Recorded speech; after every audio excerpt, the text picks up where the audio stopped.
Okay, let's get started. Now we are discuss about the Poetics by Aristotle. Chapter 14. The tragic emotions of pity and fear should come from the plot rather than from the spectacle. Different situations proper to tragedy. The tragic fear and pity may be aroused by the spectacle, but they may also be aroused by the very structure and incident of the play.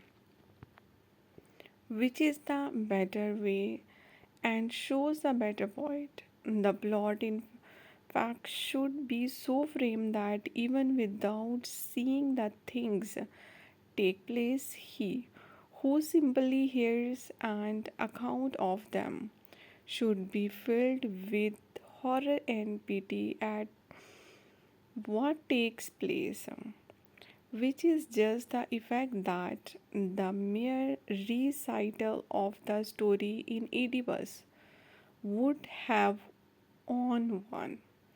To produce the same effect by means of the spectacle is less artistic and require extraneous aid. Those, however, who make us use of the spectacle to put before us that which is merely monstrous and not productive of fear are wholly out of touch with tragedy. For not every kind of pleasure should be required of a tragedy, but only its ever proper pleasures. The tragic pleasures is that of pity and fear, and the poet has to produce it by a work of imitation. It's clear, therefore, that the cause should be included in the events of his story. Let us see what kind of action strike one as horrible or rather as piteous. In an action of this description, the parties must necessarily be either friends or enemies or indifferent to one another.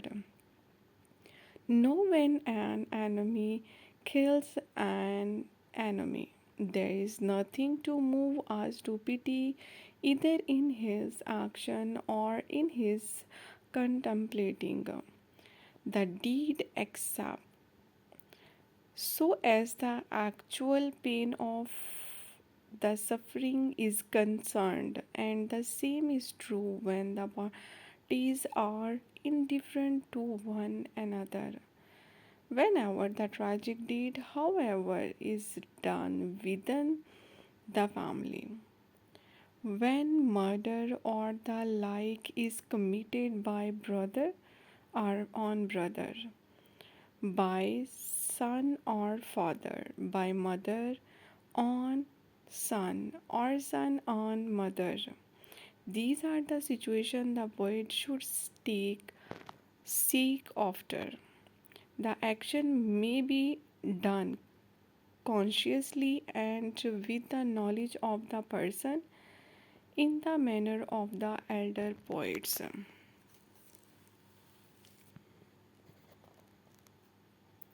Source of the tragic emotion, pity and fear should be the plot.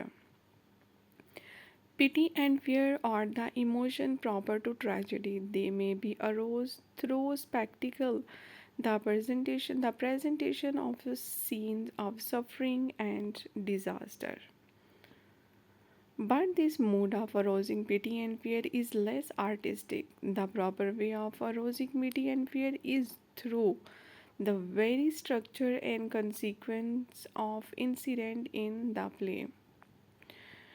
Only then can tragic pleasures be proper, for only then will it be independent of spectacle. Then alone can tragic pleasures be possible, even through the reading of the play. This is the better way of presenting tragic emotion.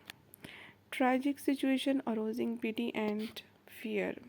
The specific source of pity and fear are discussed in this chapter. Firstly, when a deed of horror involves enemies, there is nothing to arouse our pity as far as the uh, perpetrators of the deed is concerned. Secondly, in the case of person indifferent to one another, again there is no pity involved. It's when a different bring out about a deed of horror against a friend that pity and fear are aroused. Aristotle concerned the most effective situations to be that in which one member of family kills another members or does terrible harm to him.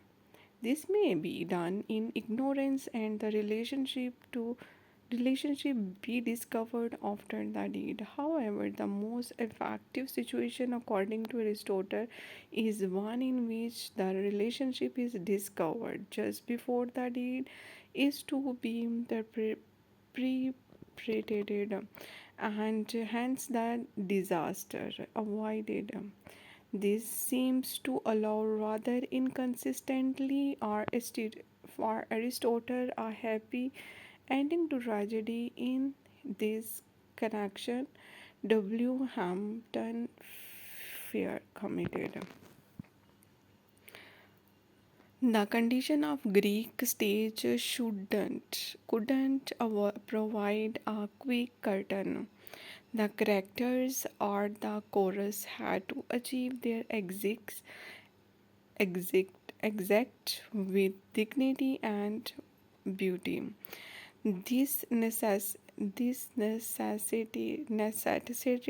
some relaxations of tension after the act of murder or other disaster. And for that reason, a happy ending of this sort was more appropriate on the modern stage. Perhaps Aristotle felt the unhappy ending to be more deeply moving, the second more satisfying to our human sympathies. To the modern mind, however, the alternative of doing that deed and then discovering the relationship would seems to be the best one.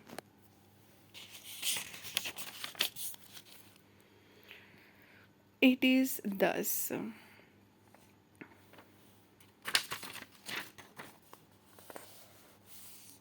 It is that does your PDS makes Madia play slay her children, or again the deed of horror may be done in ignorance and the tie of kinship or relationship be discovered afterwards. Oedipus of Sophocles is an example. The third possibility is for one meditating some deadly injury to another, in ignorance of his relationship, to make the discovery in time and draw back.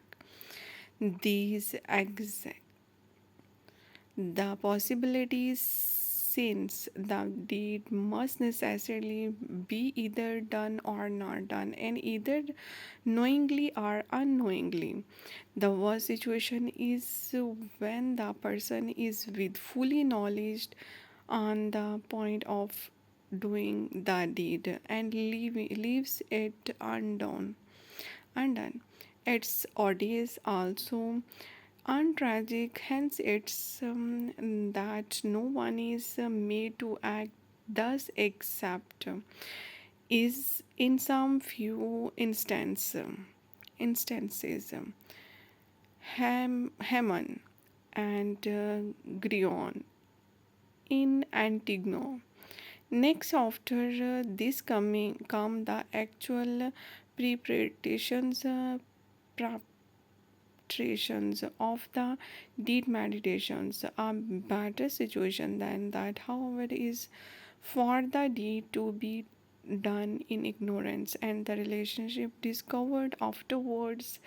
since there is nothing odious in it, and the discovery will serve to startle us. But the best of all is the last instance, what we have in Crispon Cresphoniest. For example, where Mero, on the point of slaying her son, recognizes him in time. In Iflingia, where sisters and brother are in a like position, in hell the son recognizes his mother on the point of giving her up to her enemy.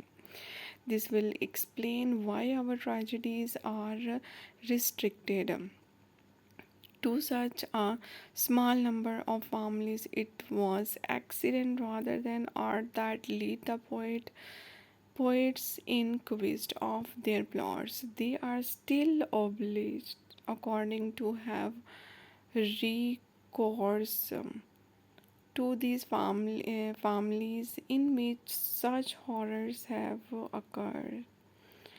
Enough has no be said concerning the construction of the plot and the right kind of plot required for tragedy. Okay, do like, shares, and subscribe. Thank you.